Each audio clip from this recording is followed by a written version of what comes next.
আলাইকুম। ওয়ালাইকুম আসসালাম। কি রে, তুই বাড়িতে যাস না? তোর না ছুটি দিছি? না স্যার, আপনারা সবাই তো ঘুরতে গেছেন, আমি বাড়িতে যাই নাই। বাড়ি তো খালি। যদি আমি বাড়িতে যাই তাইলে আপনাদের বাড়িতে কে থাকবো? এই কারণে আমি এইখানে থাইকা আপনাদের বাড়ি পাহারা দিছি। আরে বোকা নাকি তুই? তাই বলে তুই এখানে একা একা থাকবে নাকি? আমরা তো বাইরে অনেক দিন ছিলাম, আর এই বাড়িতে তো কেউ ছিল না, গেট তালা মেরে রেখে গিয়েছিলাম। তারপরে তুই এই জায়গায় একা একাই আসিস? হ্যাঁ, আমার বেবি তো ঠিকই বলেছে। তাছাড়া তোরা তো আমি ছুটি দিয়ে গেছিলাম, তুই গ্রামের বাড়িতে গেতি, আত্মীয় স্বজন ছিল, অনেকদিন ছুটি পাইছিল, মজা টজা করে তারপর তুই চলে আসতে পারতি। তাছাড়া তুই এখানে একা একা কেমনে কাটাইলি? আচ্ছা ঠিক আছে, বাদ দাও তো, অনেক জার্নি করে আসছি, টায়ার্ড লাগতেছে, একটু রেস্ট করবো আমি। আসো চলো চলো।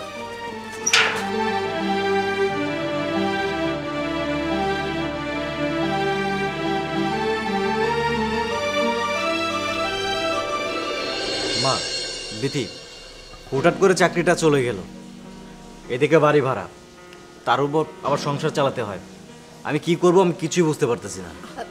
বাজান, তুই চুপ থাকতো, তুই চিন্তা করিস না, আল্লাহ যা করে ভালোর জন্যই করে, কোনো একভাবে চলবে।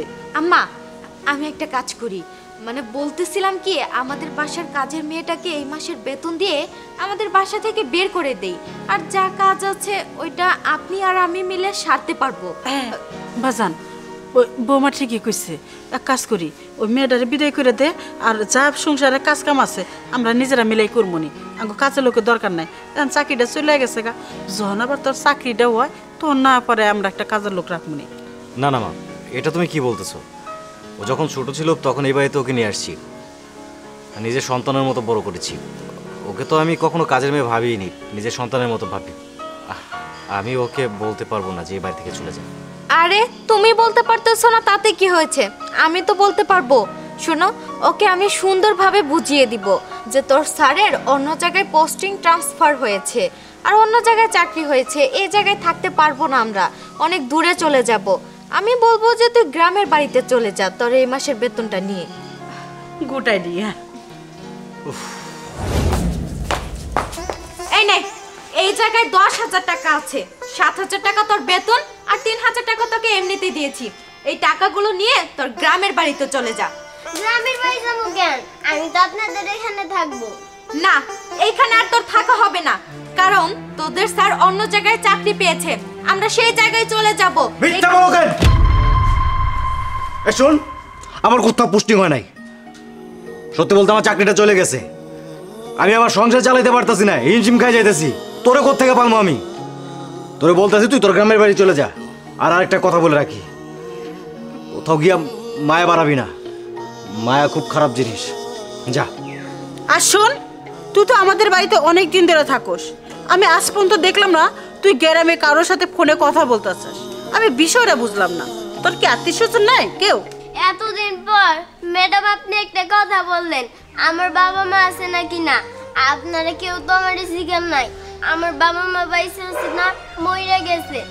আসলে আমার বাবা মা কেউ বাইসে নাই।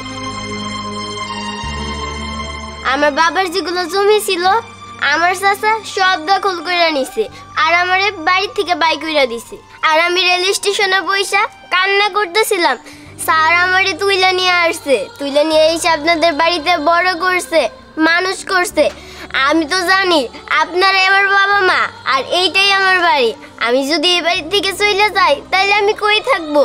আরেকটা কথা স্যার, আমি যে আপনাদের বাড়িতে এতদিন কাজ করছি, আমার যতগুলো টাকা হয়েছে আমি সব টাকা জমায় রাখছি, কারণ আমার তো কেউ নাই, আমি কারে টাকা দিব? সেই টাকাগুলো দিয়া আমি আপনার একটা চাকরি খুঁজে দিব, আপনি ওই টাকা দিয়া আরেকটা ব্যবসা করবেন, আপনার অনেক টাকা হবো। থাকলে মা, তুই আর কথা বলিস না, তুই তো এবারে কাজের মেয়ে না, তুই আমার মেয়ে। আজকে থেকে এই বাড়িতে তুই কাজের মেয়ের মতো থাকবি না, আমার মেয়ে হয়ে থাকবি।